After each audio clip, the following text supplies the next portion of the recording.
It was around 1:50 in the morning on October 23rd last year when the St. John Sheriff's Office received a call from one of their own, Deputy Barry Connor, telling dispatchers someone pulled a gun on a group of people at 3LJ's Cafe and Sports Bar in LaPlace and then hung up. According to documents obtained by Fox 8, multiple deputies made their way to the scene as dispatchers advised them an off-duty police officer with our agency had pulled a gun out in the crowd. Those dispatchers used a nearby crime camera to get a look at the scene, noticing a crowd of people outside the sports bar.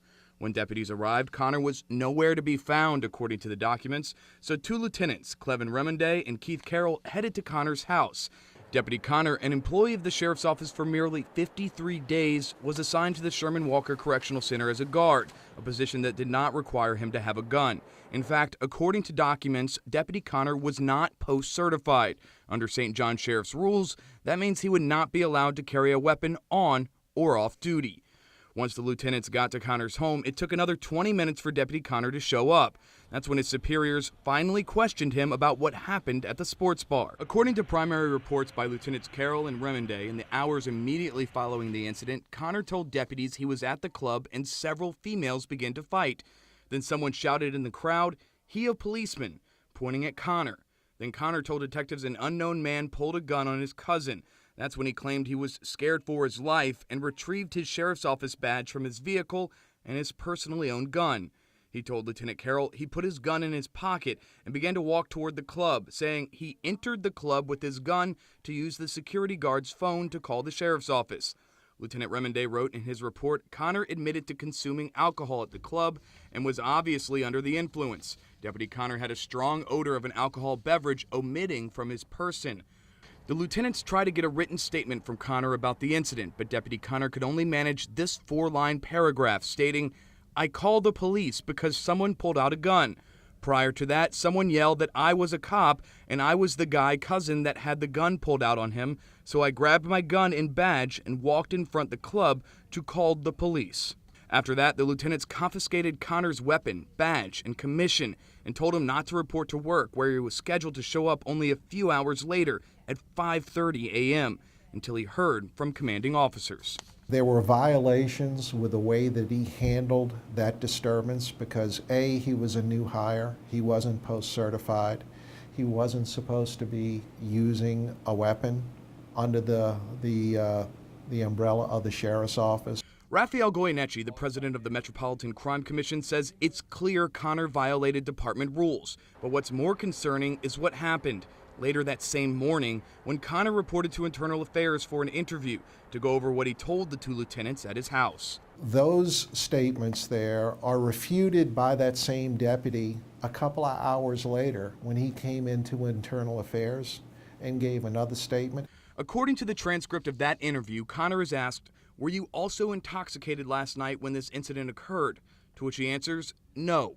And then he's asked, "If I told you some officers who were present last night state you were intoxicated, would they be lying?" To which he answers, "Yes."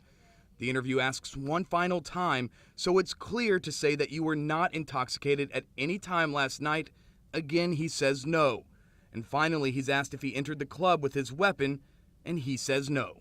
To me, his denials several hours later are worse than the events in which he violated departmental rules, because the most important thing that anyone in law enforcement has is their word and their integrity. The fact that after he's had a chance to cool down and, according to these reports, maybe sober up and work any alcohol out of his system, he totally refutes what he told two different lieutenants in two different reports hours earlier that evening.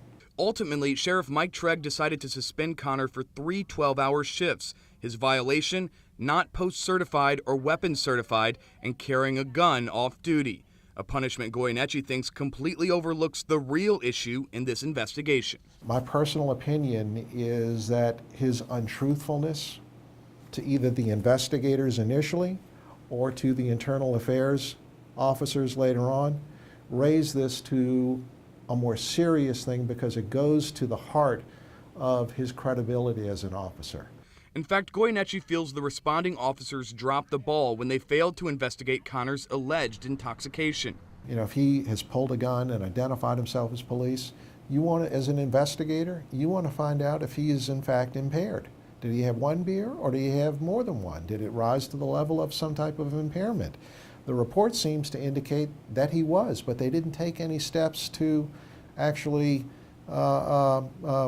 identify how impaired he was with some of the standard tests that are available. Looking over the documents obtained by Fox 8, Goyeneche feels it's clear Deputy Connor wasn't truthful, either initially or to Internal Affairs. And that's something that I think is extremely serious, and I don't believe a 36-hour suspension does justice to the misconduct. I'm saying he should have been fired, but I'm saying that this is, in my opinion, a serious issue of integrity with respect to the conduct of this officer. It's a level of unprofessionalism Goyeneche believes sets a poor precedent at the sheriff's office, saying the sheriff should send a message that he won't tolerate untruthfulness. In reading this, if I can read it and see it, then certainly the sheriff can read it and see it as well. And he would have to explain why he came to the conclusion that this case merited the discipline that he meted out in this instance. We gave Sheriff Mike Treg the chance to comment on the investigation, but he declined to do an on-camera interview.